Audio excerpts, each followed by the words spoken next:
മുല്ലപ്പെരിയാർ വിഷയത്തിൽ ഉമ്മൻചാണ്ടി സർക്കാർ എടുത്ത നടപടികൾ തന്നെ തുടരാനാണ് സംസ്ഥാന ഗവൺമെന്റിന്റെ തീരുമാനമെന്ന സംസ്ഥാന ജലവിഭവ വകുപ്പ് മന്ത്രി മോൻസ് ജോസഫ്. കേരളത്തിന്റെ സുരക്ഷയ്ക്കൊപ്പം തമിഴ്നാടിന് ജലവും വേണമെന്നതാണ് ഗവൺമെന്റിന്റെ നിലപാട്. സുപ്രീം കോടതിയിൽ നിലനിൽക്കുന്ന വിഷയം എന്നതിനാൽ എന്തെങ്കിലും അഭിപ്രായം പറയാനാകില്ലെന്നും മന്ത്രി ചെറുതോണിയിൽ പറഞ്ഞു. മുഖ്യമന്ത്രി തലത്തിൽ സംസ്ഥാന ഗവൺമെന്റുകൾ തമ്മിൽ ഇടപെട്ട സമവായത്തിലെത്താനുള്ള സാധ്യതയുണ്ടോ എന്നാണ് ഗവൺമെന്റ് പരിശോധിക്കുന്നതെന്നും കോടതി ആവശ്യപ്പെട്ട പല കാര്യങ്ങളിലും സമയബന്ധിതമായി കോടതിയിൽ വ്യക്തത വരുത്തുവാൻ കേരളത്തിന് കഴിഞ്ഞിട്ടില്ലെന്നും മന്ത്രി പറഞ്ഞു.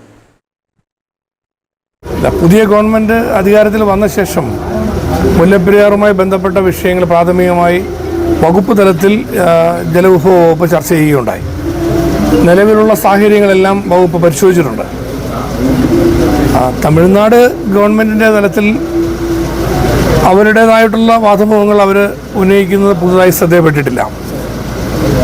കേരളത്തിൻ്റെ നിലപാട് വളരെ വ്യക്തമാണ്. ഉമ്മൻചാണ്ടി ഗവൺമെൻറ് ഉണ്ടായിരുന്ന സമയത്ത് പി ജെ ജോസഫ് സാർ ജലവിഭവ വകുപ്പ് മന്ത്രിയായിരിക്കുമ്പോൾ കേരളത്തിൻ്റെ നിലപാട് വ്യക്തമായി പറഞ്ഞിട്ടുണ്ട്. കേരളത്തിലെ ജനങ്ങൾക്ക് സുരക്ഷ, തമിഴ്നാടിന് വെള്ളം. തമിഴ്നാടിന് ആവശ്യമായ വെള്ളം കൊടുക്കാൻ കേരളം എന്നും തയ്യാറാണ്. പക്ഷേ കേരള ജനതയുടെ സുരക്ഷ ഉറപ്പാക്കണം.